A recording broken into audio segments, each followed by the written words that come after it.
ونشهد أن لا إله إلا الله وحده لا شريك له ونشهد أن سيدنا وسندنا وحبيبنا ومولانا محمدا عبده ورسوله أرسله بالحق بشيرا ونذيرا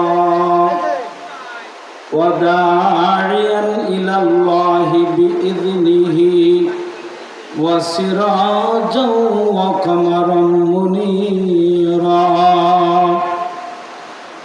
فأعوذ بالله من الشيطان الرجيم بسم الله الرحمن الرحيم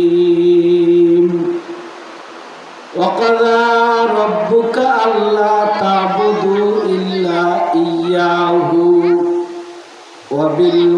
وبالوالدين إحسانا إما يبلغن عندك الكبر أحدهما أو كلاهما فلا تقل لهما أف ولا تنهرهما وقل لهما قولا كريما واخفض لهما جناح الذل من الرحمة وقل رب ارحمهما كما ربياني صغيرا قال رسول الله صلى الله عليه وسلم الجنة تحت أقدام الأمهات وقال النبي صلى الله عليه وسلم من قبل بين عيني أمه كانت له سترا من النار إن الله وملائكته يصلون على النبي يا أيها الذين آمنوا صلوا عليه وسلموا تسليما সবাই মহব্বতের সাথে দরুদ পড়েন আল্লাহুম্মা সাল্লি আলা মুহাম্মাদ ওয়া আলা আলি মুহাম্মাদ কামা সাল্লাইতা আলা ইব্রাহিম ওয়া আলা আলি ইব্রাহিম ইন্নাকা হামিদুম মাজিদ اللهم بارك على محمد وعلى آل محمد كما باركت على إبراهيم وعلى آل إبراهيم إنك حميد مجيد দিয়ানা হাসপাতাল মোড় আত্তাকুয়া হাফিজিয়া নুরানি মাদ্রাসা কর্তৃক আয়োজিত অধ্যকার মহাতি জলসার সম্মানিত সভাপতি, আজকের মাহফিলের প্রধান অতিথি,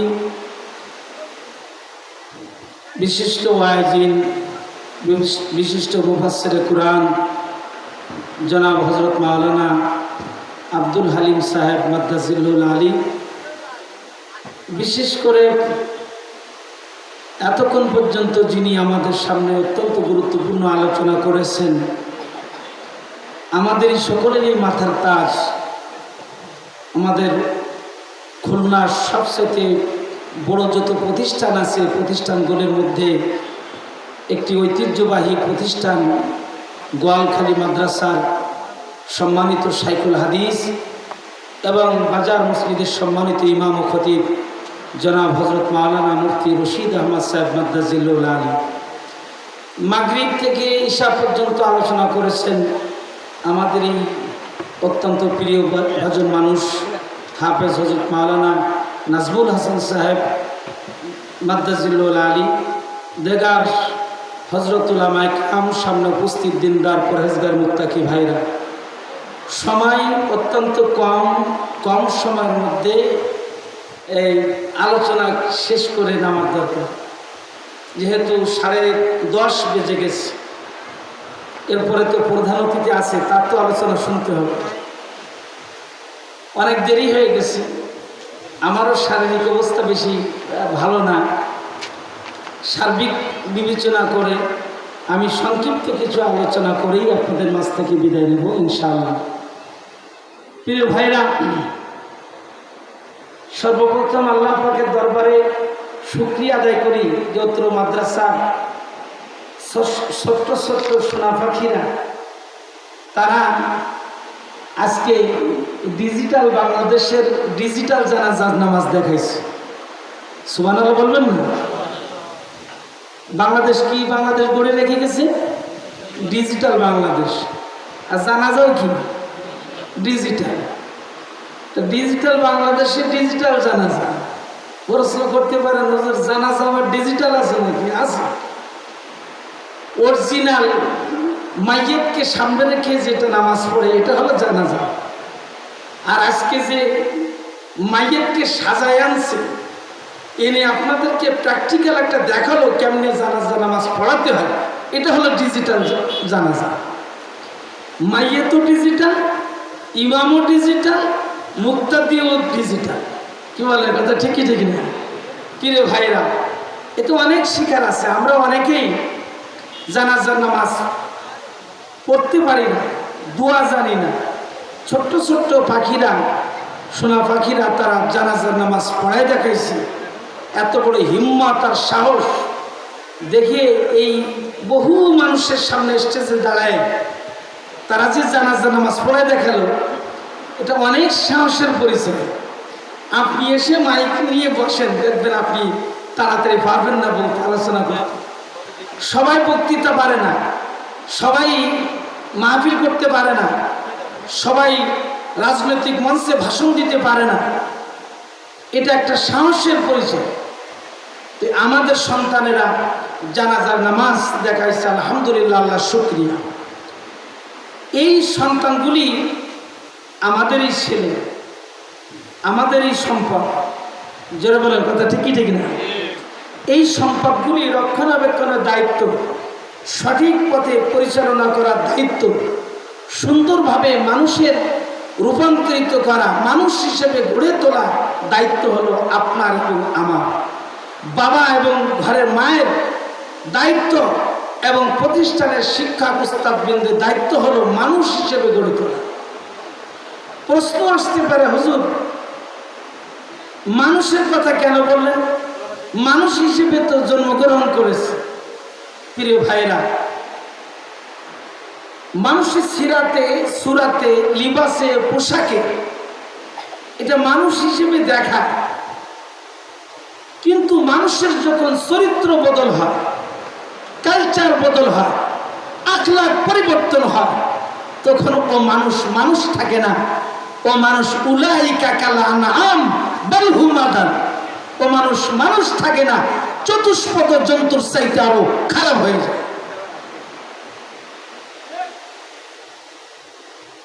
এটা আমার কথা না, আল্লাহর কথা। জোরে বলেন কার কথা? আরো জোরে বলেন কার কথা? উলাইকা কাল আনআম বাল হুম আদাল। ভাই, চতুষ্পদ জন্তুর মধ্যে সবচেয়ে নিকৃষ্ট জন্তু আমরা কাকে মনে করি? হ্যাঁ, শুকুর।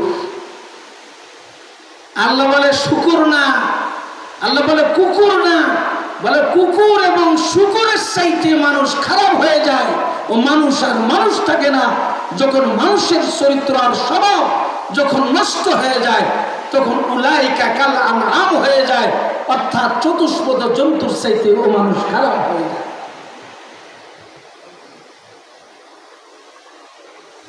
যে ছেলে তার বাবার গলায় ছুরি দেয়, যে মেয়ে তার বাবার গলায় ছুরি দেয়, যে সন্তান সম্পদের লোভে বাবা মাকে হত্যা করে, যে সন্তান ডাকাতি, চুরি, ছিনতাই, রাহাজানি, খুন খারাপি করে, বলেন ওই সন্তানকে মানুষ হিসেবে কি গঠন করতে পেরেছি? কি একটু জোরে কথা বলে পেরেছি? না।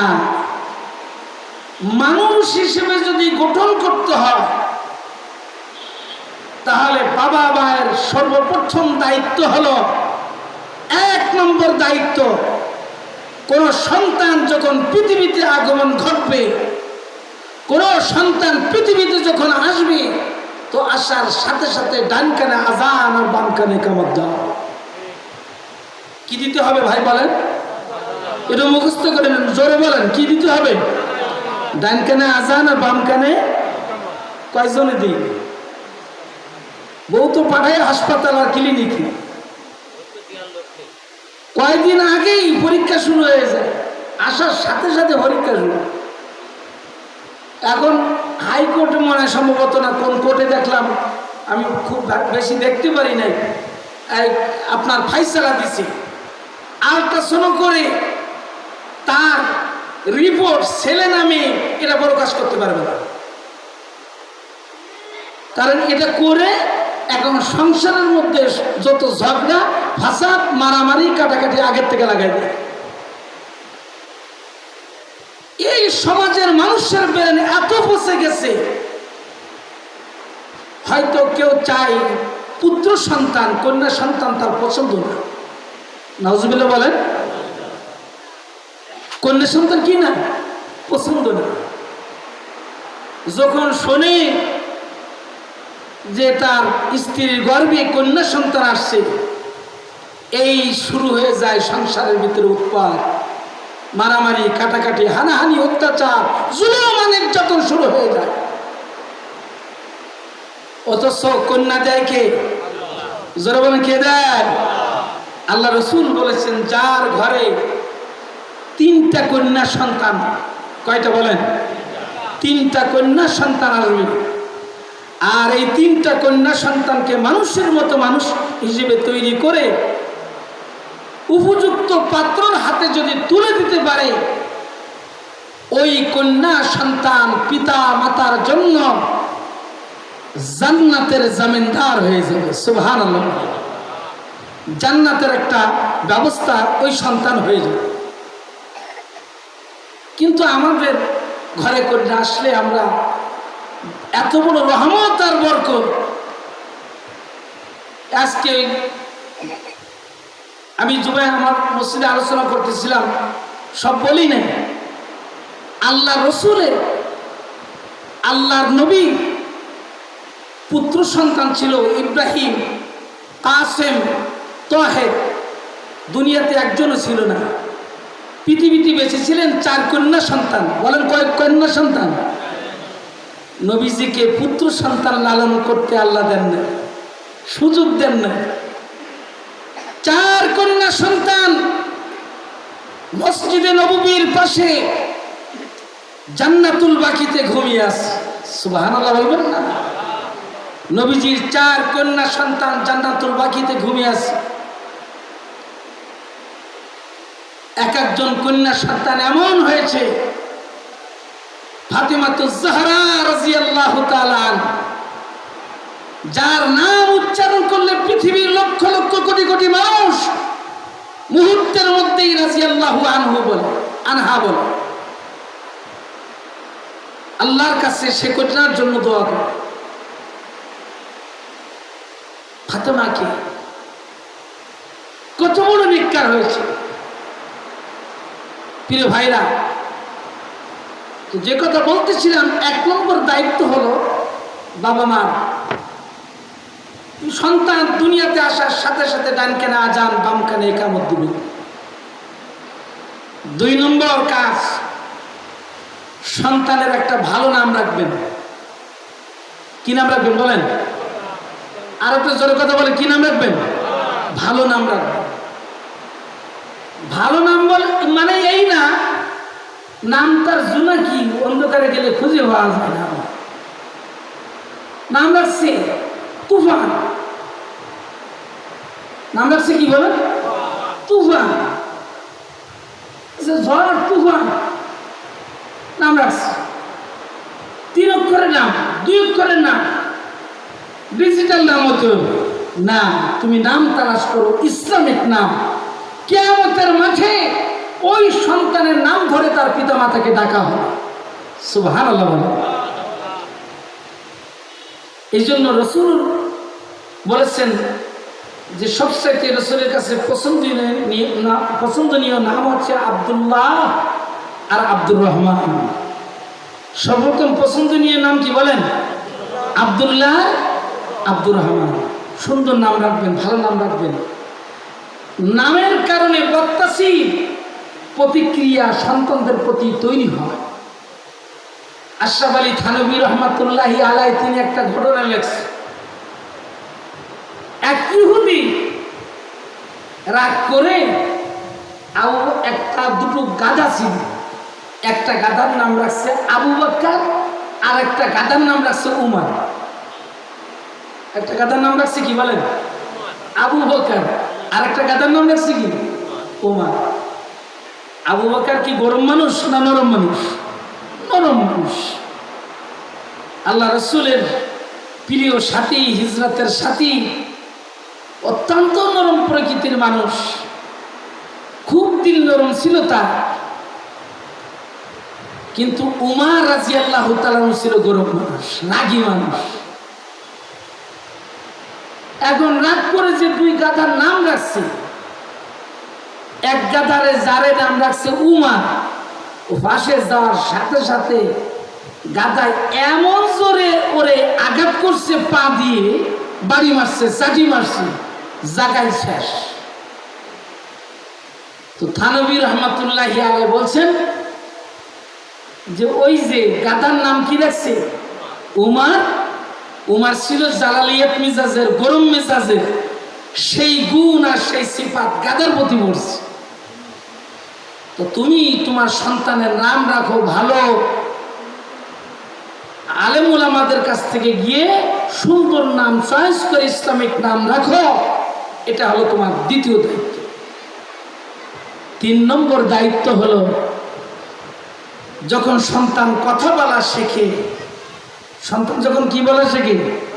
কথা বলা শেখে, একটু একটু করে আব্বু বলতে পারতেছে, আম্মু বলতে পারতেছে, তখন ঘরের মায়েরা ওই দোলনাতে বসে বসে কোলে নিয়ে বাচ্চাদেরকে মা আর বাবা ডাক শেখায়। না, এটা শেখানো যাবে না। সর্বপ্রথম তার জবান থেকে আল্লাহ শব্দ বের করো, সেজন্য তার মালিকের নামটা তার মুখ দিয়ে বের হয়, মালিকের সাথে পরিচয় হয়, তার রবের সাথে পরিচয় হয়। এই জন্য তার জবান থেকে সর্বপ্রথম কি কথা বের করতে হবে বলেন? আল্লাহ শব্দ বের করতে হবে। এরপরে কাজ হলো সুশিক্ষায় শিক্ষিত করতে হবে। কি শিক্ষায়? একটু জোরে বলেন, কি শিক্ষায়? তাহলে কুশিক্ষা আছে? আমি যখন সুশিক্ষা বলেছি তাহলে এর নেগেটিভ একটা কুশিক্ষা আছে না? সব শিক্ষা শিক্ষা না, সুশিক্ষা না। আমাদের কলেজ ভার্সিটিতে বিএল কলেজের গাড়ির পিছনে লেখা থাকে শিক্ষা জাতির মেরুদণ্ড। আমরা বলি শিক্ষা জাতির মেরুদণ্ড না, সুশিক্ষাই হলো জাতির মেরুদণ্ড। সব শিক্ষা জাতির মেরুদণ্ড হতে পারে না।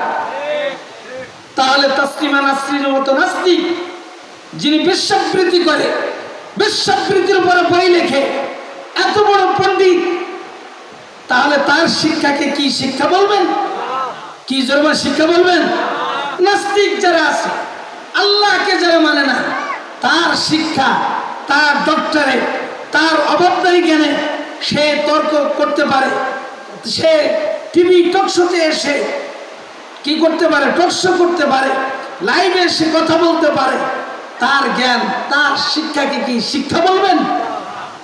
হ্যাঁ, শিক্ষা ঠিক, কিন্তু সেটা হচ্ছে কুশিক্ষা, সুশিক্ষা না। সুশিক্ষা মানুষকে আখিরাতের পথ দেখায়, সুশিক্ষা মানুষকে নৈতিকতা শেখায়, সুশিক্ষা মানুষকে অসৎ পথ থেকে দূরে রেখে সৎ পথে পরিচালনা করে। এটা হলো সুশিক্ষা। যে শিক্ষা মানুষকে সুপথ দেখাতে পারে না, ও শিক্ষা কোনোদিন শিক্ষা হতে পারে না। কাজেই আমরা বলি জেনারেল শিক্ষার পাশাপাশি ইসলামিক শিক্ষা দিতে হবে। প্রত্যেকটা মুসলমানের সন্তানকে ইসলামিক শিক্ষা বাধ্যতামূলক করতে হবে। যদি জেনারেল শিক্ষার পাশাপাশি কোরআনী শিক্ষা, ইসলামী শিক্ষা সন্তানকে শেখানো যায়, ওই সন্তান সে সুশিক্ষা অর্জন করবে, মানুষের মতো মানুষ হবে। যেরকম কথা ঠিকই ঠিক না? সে বিচারালয়ে দাঁড়িয়ে যখন বিচার করবে, ফাইসালা করবে, তখন ফাইসালা দেওয়ার আগে তার মালিকের কথা চিন্তা করবে, তার রবের কথা চিন্তা করবে। আমি ফাইসালা দিচ্ছি, আল্লাহকে ভয় করে দিচ্ছি, না সরকারের পাঠানো আমি রায় দিচ্ছি, কোন রায় আমি পেশ করতেছি, এটা তখন ভাববে সে। একজন ওসি সাহেব, একজন দারোগা, সেও ভাববে, তার কাজকর্ম করার সময় সে ভাবতে থাকবে, আমি যে কাজটা করতেছি আমার বৈধ হচ্ছে না অবৈধ হচ্ছে। তাহলে সন্তানকে সুশিক্ষা দেওয়ার দায়িত্ব হলো আপনার আমার। এরপরে কাজ হলো সন্তানকে কোরআন শিখাতে হবে। কি শিখাতে হবে বলেন? কোরআন শিখাতে হবে।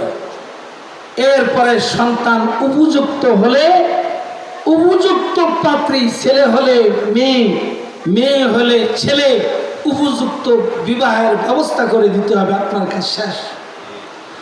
আপনি যদি এই কাজগুলি করতে পারেন, তাহলে সন্তানের যে দায়িত্ব আর কর্তব্য পিতার প্রতি আছে, ওই সন্তান পিতার মাতার দায়িত্ব আর কর্তব্যগুলি ঠিক মতো পালন করবে।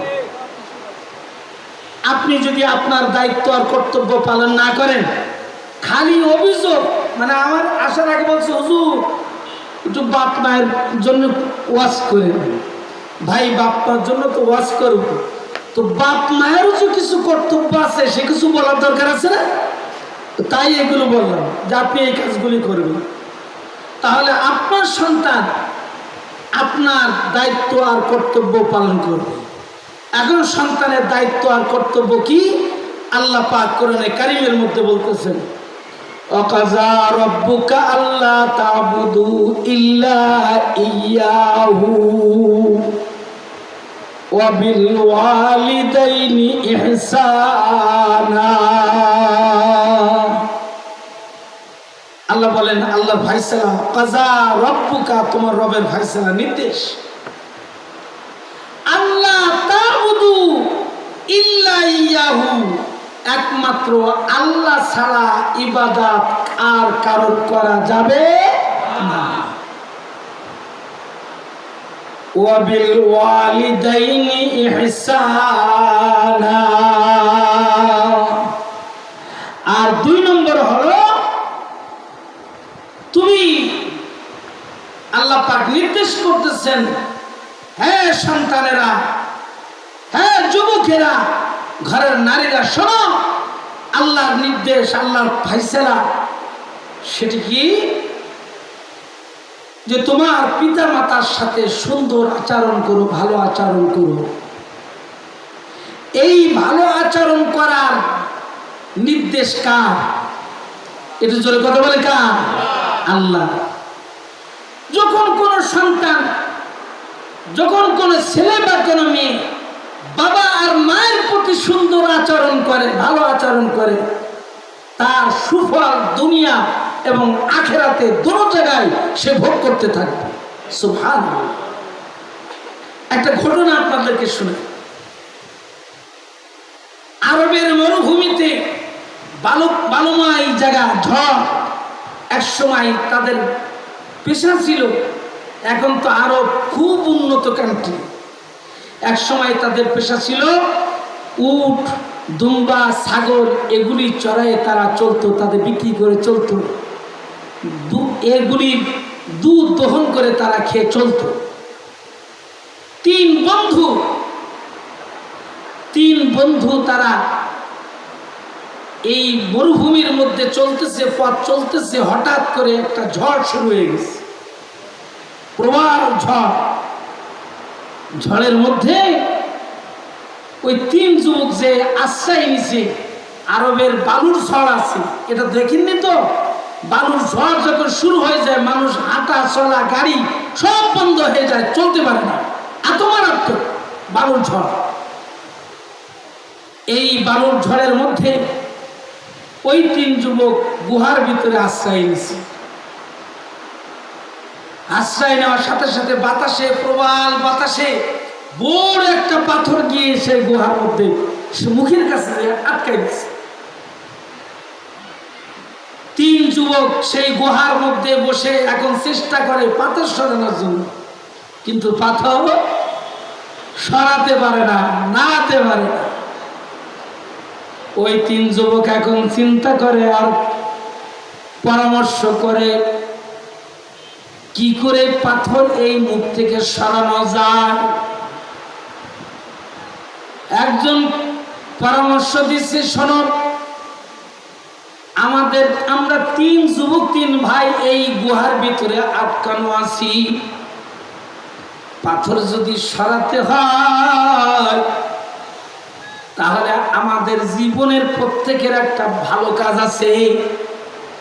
ওই ভালো কাজের কথা স্মরণ করে আল্লাহর কাছে একটু দোয়া করি, দেখি আল্লাহ বিপদ থেকে মুক্তি দিয়ে দেয় কিনা।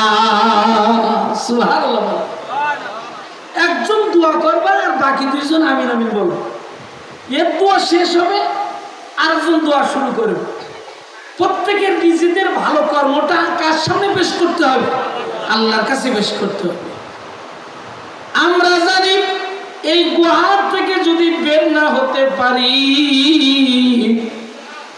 আমরা বাঁচতে পারবো না, কারণ এখানে গুহার ভিতরে পানিও নাই, কোনো খাদ্যও নাই, ঠিক মতো অক্সিজেন পাই না। খাদ্য যদি না থাকে তাহলে কতদিন বাঁচা সম্ভব হবে? বাঁচার সম্ভব না। এখন সবাই মিলে আল্লাহর কাছে একটু দোয়া করি, দেখি আল্লাহ বিপদ থেকে মুক্তি দিয়ে দেয় কিনা। এক যুবক দোয়া করতেছে, আল্লাহ, আমি আমার চাচাতো বোনকে কুপ্রস্তাব দিয়েছিলাম, খারাপ কাজের প্রস্তাব দিয়েছিলাম। আমার চাচাতো বোন খাদ্যর অভাবে সেই কুপ্রস্তাবে রাজি হয়েছিল। যখন রাতের অন্ধকারে চাচাতো বোনের বুকের উপরে আমি যখন বসি, তখন আমার চাচাতো বোনের 2 চোখের পানি দিয়ে টপ টপ টপ করে পানি পড়তেছে আর কাঁদতেছে। আর ডাক দিয়ে বলে, আল্লাহ, এ আমার চাচাতো ভাই, তুমি আল্লাহকে ভয় করো, তুমি আল্লাহকে ভয় করো। আজকে যদি আমার খাদ্যের অভাব না হতো তোমার এই কাজে আমি রাজি হতাম না। তুমি আল্লাহরে ভয় করো, আল্লাহ দেখতেছে। তখন ওই যুবক কান্দে আর ডাক দিয়ে কয়, মালিক, সেদিন রাতের অন্ধকারে চাচাতো বোনের বুকের উপর থেকে নেমে পড়েছিলাম তোমার ভয়ে। আল্লাহ, সত্যিকার অর্থে যদি তোমার ভয়ে যদি আমি এই কাজটা করে থাকি, আর এটা যদি তোমার পছন্দনীয় যদি আমল হয়, পছন্দনীয় যদি কাজ হয়, তাহলে এই কাজের কারণে গুহার মুখ থেকে তুমি পাথরখানি সরায় দাও। আল্লাহ তৎক্ষণিকভাবে অল্প একটু পাথর সরাই দিলেন। সবাই চিল্লা বলে সুবহানাল্লাহ। প্রিয় ভাইরা, এরপরে আরো দোয়া করে, আল্লাহ, আমার জীবনে একটা ভালো কাজ আছে, সৎ কাজ আছে, ভালো কাজ আছে। সেই ভালো কাজটা হলো, আমার বাড়ি একজন কর্মচারী কাজ করত। সে টাকা না নিয়ে আমাকে না বলে চলে গিয়েছিল। তার টাকা আমি গচ্ছিত করে রেখে দিয়েছিলাম। সেই টাকা দিয়ে আমি একটা ছাগল ক্রয় করছিলাম। একটা ছাগল থেকে অনেকগুলো ছাগল তৈরি হয়েছিল। বহুদিন পরে যখন আমার ওই কর্মচারীর সাথে সাক্ষাৎ, আমি তখন ডাক দিয়ে বলেছিলাম, ভাই, তুমি তো আমাকে না বলে চলে আসছো, তোমার পাওনা টাকাটা আমার কাছে আছে, তুমি আমার সাথে চলো, তোমার টাকাটা নিয়ে তুমি চলে আসবে, কোনো সমস্যা নাই, কারণ তোমার আমানত রয়েছে আমার কাছে। আল্লাহ, আমি ইচ্ছে করলে টাকাটা মেরে দিতে পারতাম, কিন্তু আমি গরিবের হক নষ্ট করি নাই, ওই কর্মচারীর হক আমি নষ্ট করি নাই। ওই কর্মচারী যখন আমার বাড়িতে গিয়েছিল, ছাগলের একটা পাল যখন তার হাতে তুলে দিয়েছিলাম, দেওয়ার সাথে সাথে ছাগলের পাল যখন তুলে দিয়েছি, সে বলে তো আমি এতগুলি ছাগলের মালিক না। তখন আমি বলেছিলাম তুমি এতগুলি ছাগলের মালিক না ঠিক, তোমার টাকা দিয়ে একটা ছাগল ক্রয় করে রেখেছিলাম, ওই একটা ছাগল থেকে অনেকগুলি ছাগল হয়ে গেছে, এখন সব ছাগল হলো তোমার। সবাই জোরে বলুন সুবহানাল্লাহ।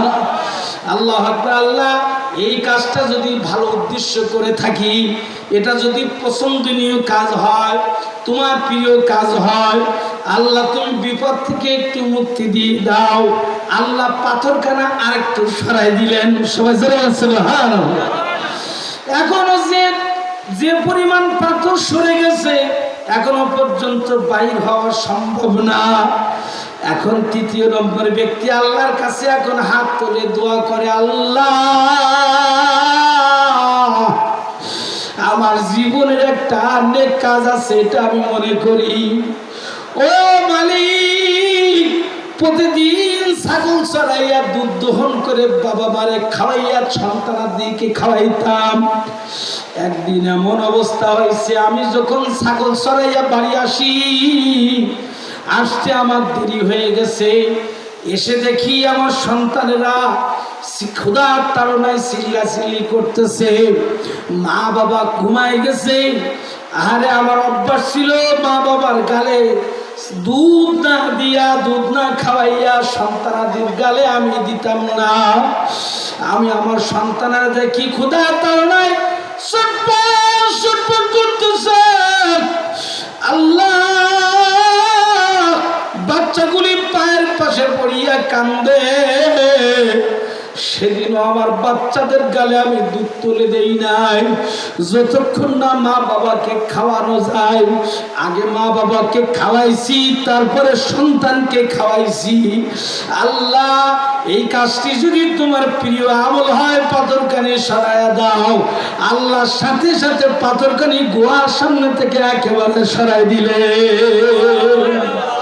প্রিয় ভাইরা, মানুষ যখন, কোন সন্তান যখন বাবা মায়ের সাথে সুন্দর আচরণ করে, সুন্দর ব্যবহার করে, তাদের খেদমত করে, তার প্রথম নম্বর তার উপকার হলো দুনিয়ায় সে তার ভালো কল্যাণ, সে কল্যাণের মুখ, ভালো সে জিনিস পাইতে থাকবে। বাবা মার দুয়ার ফসল সে দুনিয়াতে পাইতে থাকবে। জোরে বলার কথা ঠিকই ঠিক না? এরপরে শুধু তাই না, বাবা মার সাথে যদি অসৎ ব্যবহার করো, বাবা মা যদি কষ্ট পায়, তাহলে তারও শাস্তি তুমি দুনিয়াতেও পাবা, মৃত্যুর পরে তুমি পাইতে থাকবা। কারণ কুরআনে আল্লাহ পাক বলছেন, কি বলছেন? আকাযা রাব্বুকা আল্লা তা'বুদু ইল্লা ইয়াহু ওয়া বিল ওয়ালিদাইনি ইহসানা ইম্মা ইয়াবলুগান্না ইনদাকাল কিবারা আহাদুহুমা আও কিলাহুমা ফালা তাকুল লাহুমা উফি ওয়া লা তানহারহুমা ওয়া কুল লাহুমা কাওলান কারীমা ওয়াকফিজ লাহুমা জানাহা যুল্লি মিনার রাহমা ওয়া কুর রাব্বিরহামহুমা কামা রাব্বায়ানি সগীরা। আল্লাহ বলছেন, হে আমার প্রিয় বান্দারা, বান্দিরা শোনো, বাবা মার সাথে সুন্দর আচরণ, সুন্দর ব্যবহার তো করবা, খবরদার এমন আচরণ করবা না, এমন কথা বলবা না, এমন ব্যবহার বাবা মার সাথে করবা না, তোমার সেই ব্যবহার, তোমার সেই আচরণে শব্দ করে ওঠে। কি শব্দ বলে? একটু জোরে বলে, কি শব্দ? শব্দ। ওটাকে আরবি ভাষায় আল্লাহ পাক কুরআনের ভাষায় বলেছেন উফিউ। উফ, উফ বাংলায় বলি উফ, আর আরবিতে বলে কি? উফ। উফিউ ওয়ালা তানহারহুমা, খবরদার বাবা মার সাথে ধমকায় কথা বলবে না, ধমকায় কথা বলবে না, ধমক দিবে না। এ আমার দিয়ানার বাবাজিরা, এ আমার দিয়ানার সন্তানার যুবকেরা শোনো। এখান থেকে সম্ভবত 2 দিন আগে সোশ্যাল মিডিয়াতে দেখলাম, এখন শিক্ষিত মানুষের বাবারা তারা বৃদ্ধাশ্রমে থাকে। বাবা মা সন্তানদের সাথে আর কোনো সম্পর্ক নাই। কয়েকদিন আগে দেখলাম ঢাকা বিশ্ববিদ্যালয়ে চাকরি করছে, তারপরে যে ঢাকা নজরুল ইসলাম কলেজ এর প্রিন্সিপাল ছিল, 3টা কলেজের প্রিন্সিপাল। একটা টাচফোন ছিল, সেই টাচফোনটাও বাড়ির মধ্যে ফেলে দিয়েছে। সাংবাদিকরা নিয়ে গেছে, বাইকের বন্টন নিয়ে গেছে সাক্ষাৎকারের জন্য, সাক্ষাৎকার দিতে চায় না। আমার সাক্ষাৎকার তোমরা নিও না, আমার এই সাক্ষাৎকার তোমরা নিলে আমার সন্তানেরা সন্ধান পাবে আমি কোথায় আছি। আর সাংবাদিকরা তো সেই পিছু ছাড়ে না। আপনি এত বড় শিক্ষিত, 3টা কলেজের প্রিন্সিপাল, কেন আজকে আপনি বৃদ্ধাশ্রমে আসলেন আপনার বলা লাগবে? প্রিন্সিপাল 2 চোখের পানি ছাড়ে আর কাঁদবে, বলে বাবা 3টা কলেজের প্রিন্সিপাল ছিলাম আমি, টাকা পয়সা কম ছিল না। আমি যখন রিটায়ার হয়ে গেছি, ছেলেকে বহুত বড় শিক্ষিত বানাইছি। বিবাহ আমি যখন দিয়েছি, বিবাহ দেওয়ার পরে আমার ছেলে এখন চাকরি করে। একদিন আমার স্ত্রীকে বলতেছে, ডাক দিয়ে বলতেছে যে বুড়ো বাড়ি বসে বসে খাবে, আমি বাজার করে আনবো আর বসে বসে খাবে। বলে এই কথা শোনার পরে আমি চিন্তা করছি এই বাড়ির ভাত আর আমি খাবো না।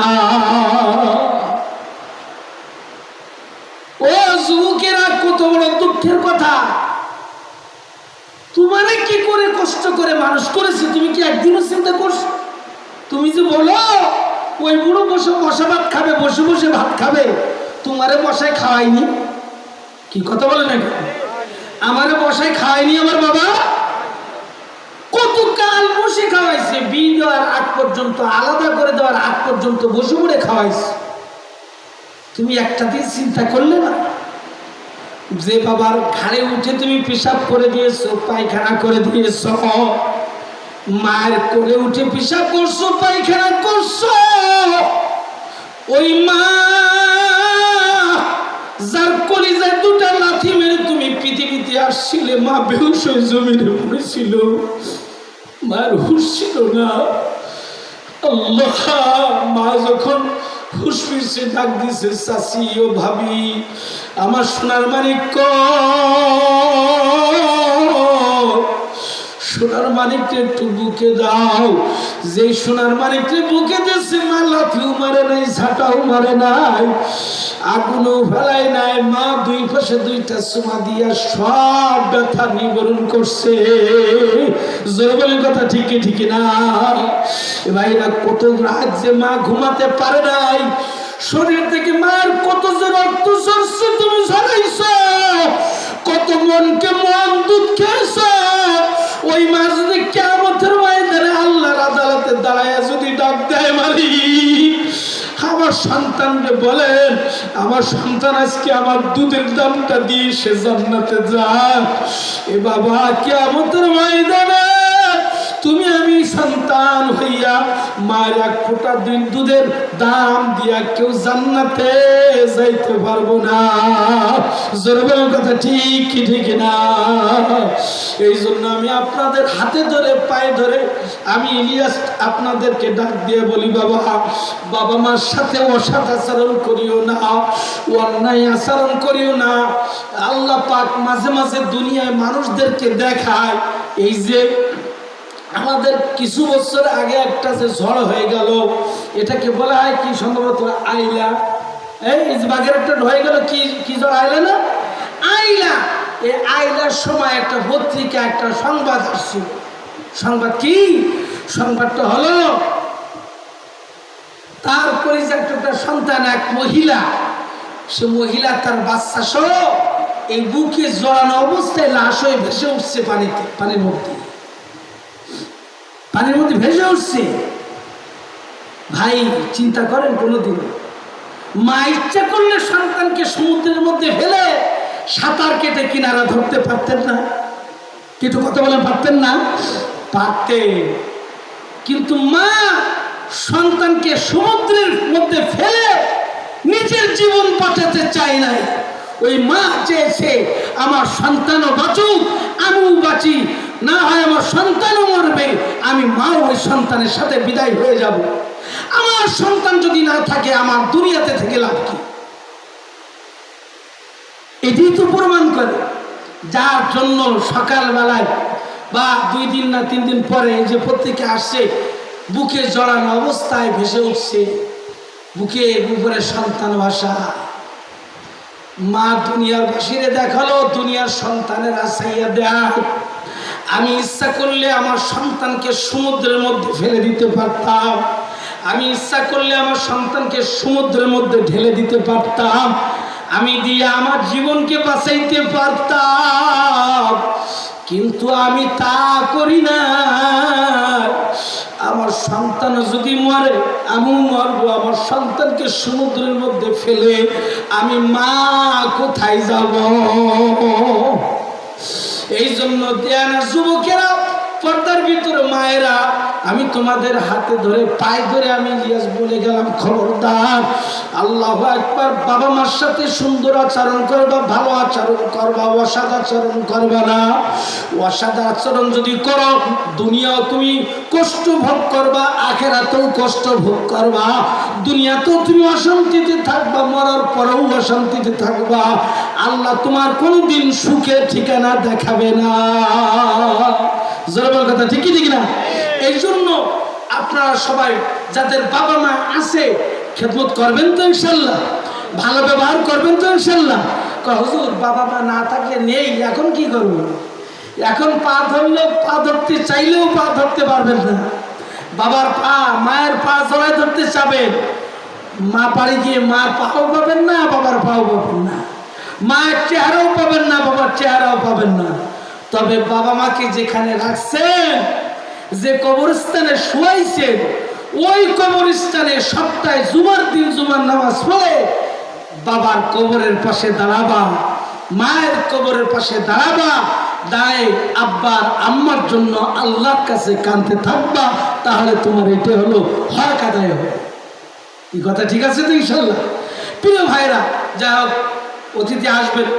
আমি আপনাদের যে কথা বলতেছিলাম, আমাদের যেমন দায়িত্ব আছে, সন্তানরা তাদের যেমন দায়িত্ব কর্তব্য আছে, আমাদের খেদমত, আমাদের দেখাশোনা, আমাদের সাথে সুন্দর আচরণ, ভালো ব্যবহার করা, অনুরূপভাবে আমাদেরও দায়িত্ব আছে তাদেরও সুন্দর পথের ঠিকানা দেখানো। কি কথা বলেন? কথা ঠিক না? আমি সেই কথা বলতেছিলাম। আজকের এই সুন্দর ঠিকানা দেখানোর জন্য প্রিয় ভাইরা, আজকের একটা মাদ্রাসা, আত্মাকুয়া মাদ্রাসা, দিয়ানা মুহাম্মাদিয়া মাদ্রাসা, গোয়ালখালী মাদ্রাসা, এরকম আশেপাশে বহু মাদ্রাসা হচ্ছে। এই মাদ্রাসাগুলোতে আখিরাতের ঠিকানা দেখায়, রবের ঠিকানা দেখায়, মা বাবার সাথে সুন্দর আচরণ, ভালো ব্যবহার করা শেখায়। এই বাচ্চাগুলো তৈরি হয় এই সাথে। এই জন্য এই বাচ্চাগুলো যাতে করে লেখাপড়া করে তারা মানুষের মতো মানুষ হতে পারে, এই চেষ্টা যেমন আমাদের করতে হবে, অনুরূপভাবে এই প্রতিষ্ঠানগুলোকে সুন্দর রাখা দায়িত্ব হলো আপনার আমার। এটা আপনার আমার জিম্মাদারি মাথায় নিতে হবে। কি কথা ঠিক আছে তো ইনশাল্লাহ? প্রিয় ভাইরা, এই আত্মাকুয়া মাদ্রাসায়, এই হাফিজিয়া মাদ্রাসায় ছোট্ট ছোট্ট বাচ্চারা আজকে জানাজা পড়ালো। প্রত্যেকের উচিত অন্তত ওই বাচ্চাগুলোর কাছে গিয়ে তার বুকের সাথে বুক লাগায়, গলার সাথে গলা লাগায়, মোয়ানাকা করে বাড়ি যাওয়া, যে বাবা তোরা আমার জন্য দোয়া করিস, মরে গেলে হ্যাঁ, মরে গেলে আমার জন্য দোয়া করিস। আমার ছেলে, আমি যেখানে মাদ্রাসা করছি বাইপাসে নতুন, এখানে এফজো ধরছে এই বছর, এক পারা হয়ে গেছে অল্প দিনের মধ্যে। তো আবার 2 দিন আগে আমার আব্বা ফোন করছে ভিডিও কল, আমার দাদু ভাইয়ের কাছে একটু দেবো। তো দাদু ভাই তেলাওয়াত শুনছে, সূরা নাবা শোনাচ্ছে। শোনানোর পরে আব্বা খুশি, মাও খুশি। এখন আমার ছেলে জিজ্ঞাসা করতেছে, ছোট্ট মানুষ, ও জিজ্ঞাসা করতেছে, দাদু ভাই তুমি মরে গেলে, দাদি মরে গেলে, ও দাদির বউ বলে, বউ মরে গেলে জানাজা নামাজ কে পড়াবো? মানে ওর ভিতরে একটা চিন্তা আসছে, আমার আব্বা তো মা না, আমার চাচা একজন মূর্তি যায়। কি কথা বলছেন কথাটা?